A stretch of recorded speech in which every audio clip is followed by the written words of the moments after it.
Praise the Lord! Isang mapagpalang hapon po sa ating lahat. Happy 2nd anniversary sa Virtual Church. Praise the Lord! Sa Diyos po ang lahat ng papuri at sa oras pong ito, nais po namin maghandog ng isang awitin. Sabi nga po nung first group, yung message po ng awit ang mahalaga.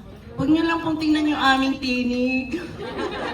Baka po kayo ay matisod. No. Joke lang. At ang lahat po ng ito ay para sa aking Panginoon.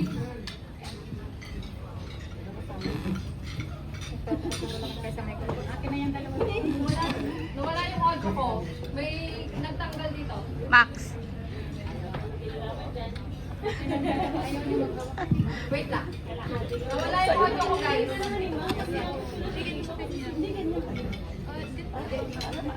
Nawala yung audio ko. Hindi sa Bluetooth. Sige po, habang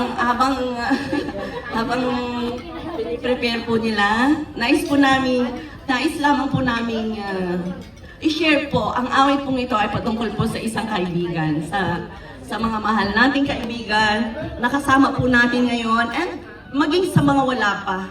Let's pray na one of these days ay makasama po rin po natin sila para sa Diyos. Hello sound. Next.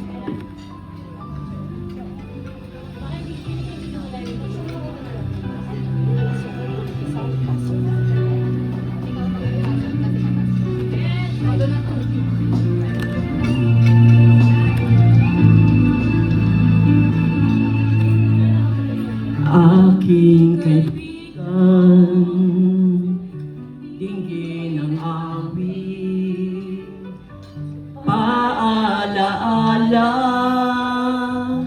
ang inihahatid, ang Diyos ay nasa iyo, patnubay mong tunay, alalahanin, mahal ka sa'kin sa bawat araw, laging dalangin na pagpalain ka ng Diyos sa tuwing na dahil sa mahal ka niya. Kung ika'y hindi kapiling,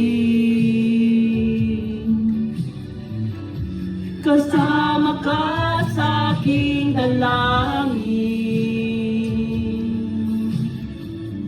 Kahit ako'y di na naaalala pa, wag lang si Kristo ang limutin mo.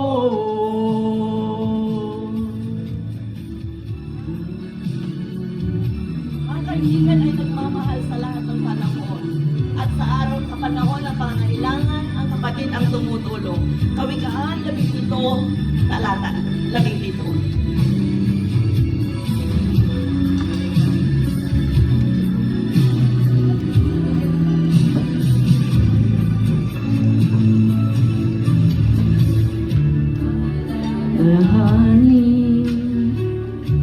Mahal ka sa akin sa habang oraw, aking lalangin na pagpalain ka ng Diyos sa tuwina dahil sa mahal ka niya.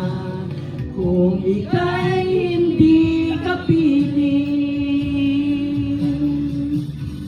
kasama ka sa aking dalangin.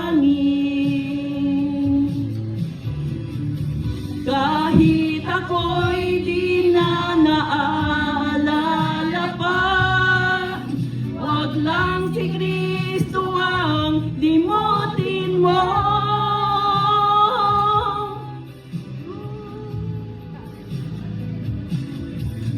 Aking kaibigan, dinggin ng awit, paalaala ang inihahatid, ang Diyos ay nasa iyo, patnubay mo, alalahanin mo, mahal ka ni Kristo, aking kaibigan, aking kaibigan, aking kaibigan. Thank you, Lord.